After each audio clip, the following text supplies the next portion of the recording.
بسم الله الحمد لله والصلاة والسلام على رسول الله وعلى آله وصحبه ومن والاه أما بعد السلام عليكم ورحمة الله وبركاته إخواني كلمة كوبان أيين إسكوران لهين معصية هي الدباتة أي قفك مسلم كأو كنت معصية وأمر ديدو عدة أمر كيس الذي يعني ورب العالمين إلهي سبحانه وتعالى كلها يكو أبوري يكون نعموين أن لسوكو بكريني وانا طاعة للشيطان markaad ilaahay amarkiisa diido oo amarkiisa ka baxdo macnaheedu waxa weeye shaytaan baad yeeshay shaytaanna waa cadawgeeni sida daraadeed waxay gaarsiinaysaa macsiyadu qofka dhaawacyo culculus noloshiisa adduun iyo tiisa aakhirada noloshiisa adduun dhibaatooyin bay gaarsiinaysaa wuxuu noqonayaa qof ilaahay subxaanahu wa tacaala u cadhoodo hadduu ilaahay qofka u cadhoodana waxaa laga yaabaa inuu nicmooyin fara badan iyadoo ilaahay uu dulqaad badan yahay wax fara badan addoomihiisa uu ka dhaw yacfu can kathiir in fara badan uu dadka u dhaafayo laakiin haddana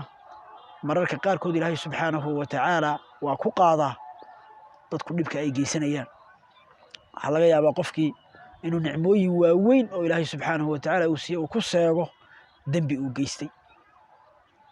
waxaa laga yaabaa inay ubadkiisii ka xumaadaan waxaa laga yaabaa inuu ku indhabeelo waxaa laga yaabaa inuu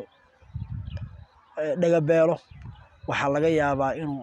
arsaaqada ciriiri lagaga dhigo waxaa laga yaabaa dadkii uu jeclaa wax fara badan oo ka mid ah in ilaahay subxaanahu wa tacaala uu kaga qaado macsiyo uu geystay waxaa ilaahay uu yidhi ظahara alfasaadu fi lbari wاlbaxri bima kasabat aydi الnaasi liyudiiqahum bacda aladii camiluu ilaahay subxaanahu wa tacaala macsiyadii dadku ay u geysanayeen daraaddeed ayaa fasaadkii uu ka muuqday meel walbaba ilaahay subxaanahu wa tacaala uu leeyay oo fasaadkii iyo waxa weeye khalal ama sidii markaas suubanayd inuu noqon waayo ayaa meelo fara badan badiyo berriba ka muuqatay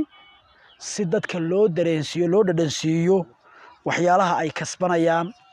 wax ka mida baa ilaahay subxaanahu wa tacaala uu leeyay bacda aladii camiluu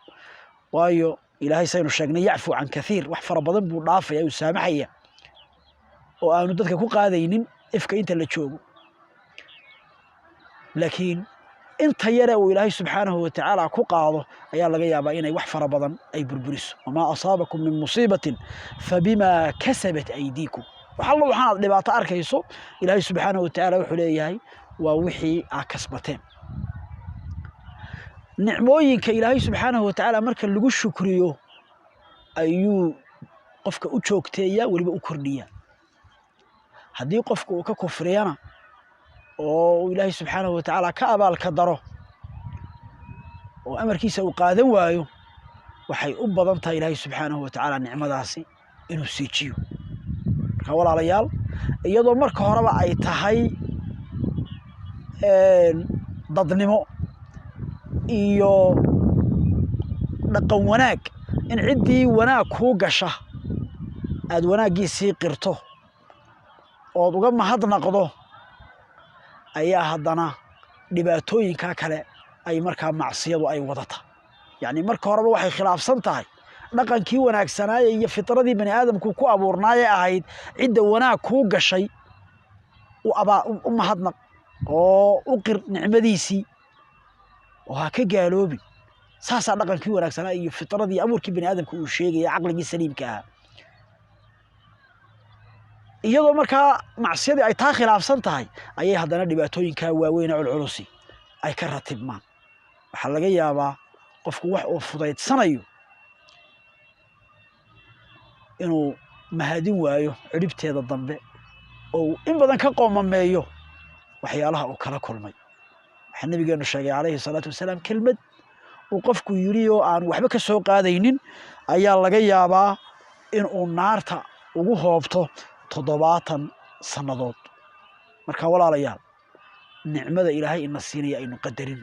yaynaan fudaydsan yaynaan ka abaalkadarin ilaahay subxaanahu watacaala nicamkiisa إذا كنت ذا نعمة فرعها فإن المعاصي تزيل النعم هذه إلهي ونعمك السيئة إلهالي كولي حد كوي إلهالي نايسا وحد كوي إلهالي نايسا إلهي سبحانه وتعالى ما تقاطعه نعمة إنها أوكلية الدون كورنا هذه اللي يسوقي وما دقمان هذه إلهي إنها كاقاو ووح الله وح الدون كتشوغا يسوي ما ظن إلهي أرقي يكون سوء يعني كريان maanta qofka indhaha la ee lacagta badan haysta hadii la oran lahaa maalkaago dhan bixi aragiya lagu soo celiyay horu ka dhiibi lahaa laakiin intuu qofku indha qabo waxaad moodaa inuu taadareensanayn ka dhagaha leh waa saasoo kale ka lugaha leh waa saasoo kale ka gacanta leh waa saasoo kale labadaba ma xataa mid kaliya ay gacan qura qof kale waa dareemaya culayska iyo dhibaatada ay ku hayso marka walaalayaal waxaan ku soo koobayaa لئن شكرتم لأزيدنكم بإلهي إليه هذا كل شكر ذا نعموين كان نسينيو والذين كرنيا ولئن كفرتم إن عذابي لشديد هذا كأبال كدرتانا عذابك هو دريه كأول عليال إلهي أنك بقرنا السلام عليكم ورحمة الله وبركاته